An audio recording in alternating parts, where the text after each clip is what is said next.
Welcome, brother. I'm JK Emezi, head coach and founder of the PornReboot system.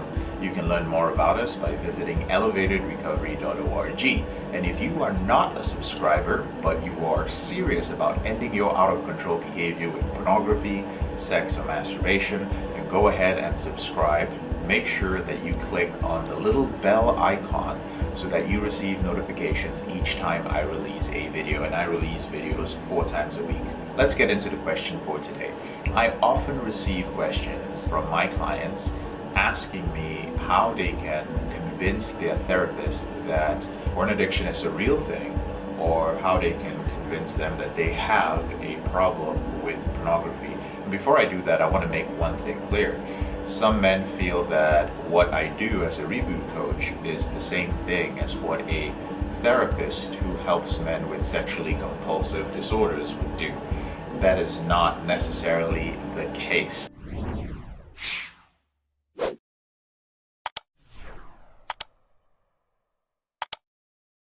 As a reboot coach, I focus on 2 things. The first thing is taking care of the things which are holding you back in the present moment.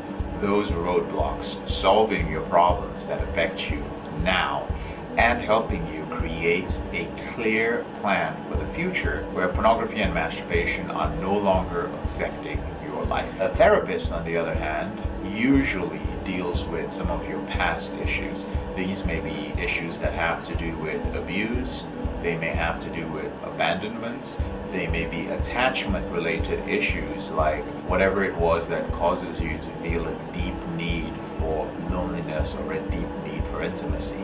Now, it doesn't mean that the PornReboot system doesn't provide the tools for you to address these issues from your past.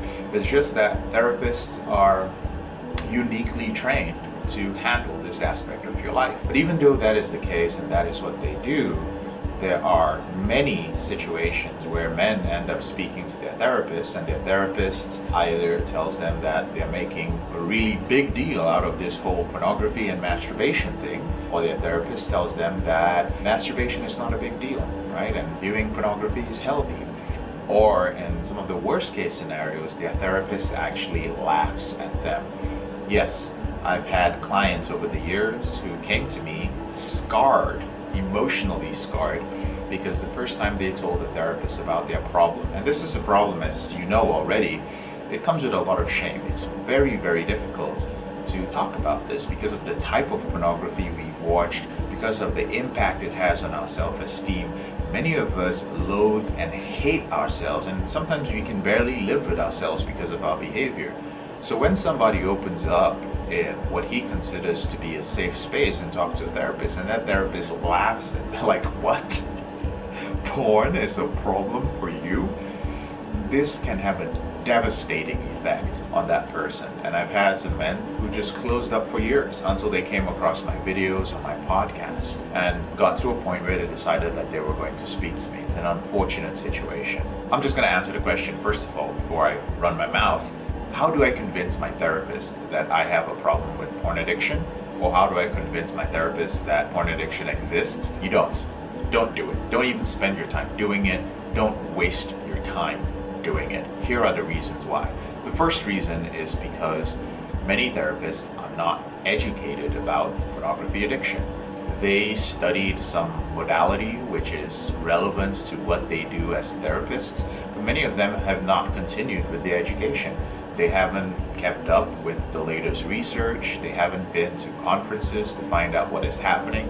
The world is changing. Mental health is changing. Now that we have been impacted by the pandemic, there's also going to be an update in the research out there as to how we behave as human beings, how we respond to different things like social media, how we behave socially. And any self-respecting therapist or coach needs to keep themselves abreast of all these changes that are happening to human beings.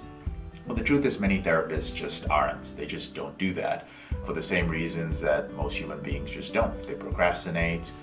They are doing well enough with the stuff they're teaching. There's just no need for them to do it. So that's the first reason why. If they were not going to educate themselves prior to you showing up, there's no reason why you are going to be the catalyst for them educating themselves. They can easily work with another client. The second reason is they might be porn viewers themselves, or worse still, addicted to pornography. Now, this might sound surprising, but I just want to tell you that the medical professions are not holy. They are human beings. In my program, we have many physicians, we have many therapists, we have many coaches, I won't say any names of course, people who were trying to help other people end certain addictions. And they've ended up in our program seeking my help. So they are human. Unfortunately, some therapists may not even know that they have a problem with pornography, and when you bring it up, it just becomes an issue that's perhaps a little too close to home for them to admit that this exists and they can help you. All right? They may be living in denial, they may be rationalizing and justifying their behavior, or they might just simply enjoy viewing pornography, not be addicted, and they just feel that it's a line they don't want to cross with their clients, that this is something sexual. It's not a big deal, it is healthy, and this client has some other issue that's making him feel shame about his behavior. The third thing, and this is not something that you as a YouTube viewer of my channel might be familiar with, but for those who are in my system who ask this question, I'm a driven person, and most of the men who end up in our coaching program are driven men. They're men who have big goals, they want to achieve their goals. When there's an obstacle in front of them, they're not procrastinating. They're like, who can help me get rid of this because I have a place to go. So these men tend to be trying to be more disciplined, more focused. They're trying to relate to people better. They're trying to improve their health. And so their lifestyle matches with mine. My system matches with their lifestyle as well. So certain things like not procrastinating, waking up early, reading on a consistent basis, taking care of your body and your health, being social, improving yourself. These are things that men who are in our group coaching program just resonate with. And often we'll have guys from our program visit with the therapist, and the therapist says, oh, okay, so you're in this coaching program. What are some of the things you're doing? And they're like, well, I have a very specific time which is put aside, which is just for rebooting, because I'm not able to do that throughout the day. I'll procrastinate. So I put aside a very sacred time for that. This is a time where I educate myself more about my reboot.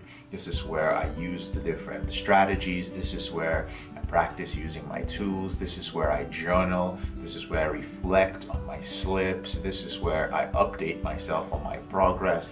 And sometimes the therapist might go like, listen, that's too much. That's too much pressure. Like, you're waking up at a certain time, you're putting time aside for your self-improvement, you're exercising to change your biochemistry. Like, that to a therapist who is not driven, and there's nothing wrong with that, is gonna sound like a lot to them. And I'm generalizing here, but many therapists are not as driven as certain personality types. And that's absolutely fine, because you might be somebody who's come across this channel and you're like, JK, this is great, but I don't think I'm like you. I'm not content with this out of control behavior, but I'm also not particularly driven. I don't have huge goals. I have simple, basic goals. I just want to be happy, and I'm more or less content with my life, except for this porn addiction thing. So you might find some of the things that I say a little bit of a turn off or off-putting. In that case, I highly recommend you find a coach who isn't as driven as I am, because his community is going to be similar to your personality, and that might be a better fit. But for the most part, if you're a driven person and you are in our program, then your therapist might, they might think it's a little bit too much. The next reason is that most therapists, if not all, are incentivized to work on other issues. So in the PornReboot system, our promise is very simple. We'll get you to control your behavior in 90 days. That's it.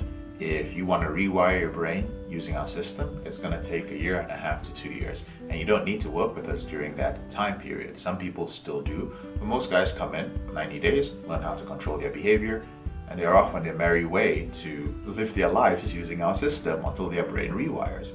Well, there is really no financial gain in that for a therapist who charges, let's say, by the hour.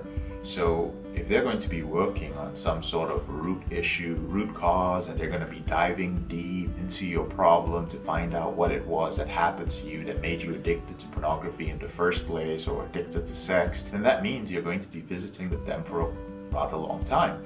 And I've had a lot of clients come to me, first-time clients, and say, JK, I love my therapist, but we've been working for a long period of time and I'm not getting any results right now. I'm learning more about myself. I've let go of a lot of things. I'm loving myself more. I've become very forgiving. But darn it, I am still slipping every other day.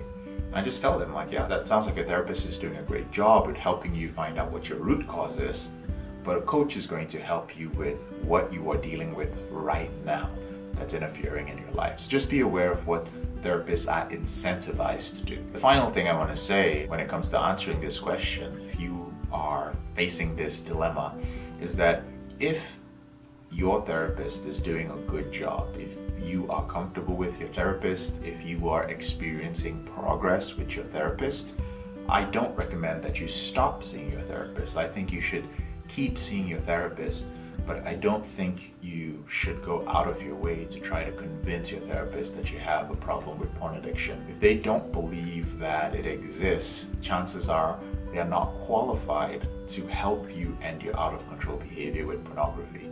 But if you find a great therapist who helps you with some of the other stuff, man, that is an opportunity. Keep doing it.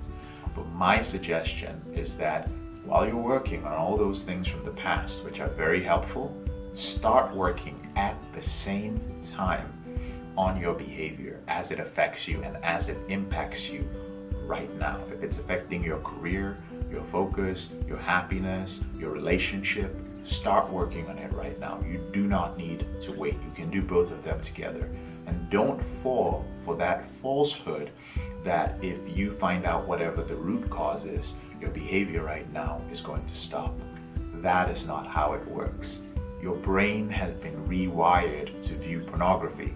If you find out whatever the root cause was, the traumatic incident that may have happened, that's not going to magically undo years of rewiring. And I get a lot of guys who are like, yeah, I'm going to work with a therapist and I want to find out the root cause. Great, and now what? What happens now? What happens to your brain being rewired? Does that make sense? I hope it does. I'm JK, your brother in this struggle. Thank you so much for taking the time to watch this video. And if you were a man who has been thinking about working with a therapist or is currently working with a therapist and you're not really seeing any progress with your out of control behavior, consider getting on a call with me or with one of my qualified reboot strategists to talk about where you are right now, and we can find out if there's something we can do. Perhaps we can point you in the right direction, which doesn't have to be my group coaching program. If you're just stuck and you're like, man, we're working on stuff, I am my therapist, but something's missing, we might be able to help you find that missing piece. And if you want to do that, there's a link to schedule a quick, free, no obligation call in the description below this video. Thank you so much for watching, and I'll speak to you later on in the week.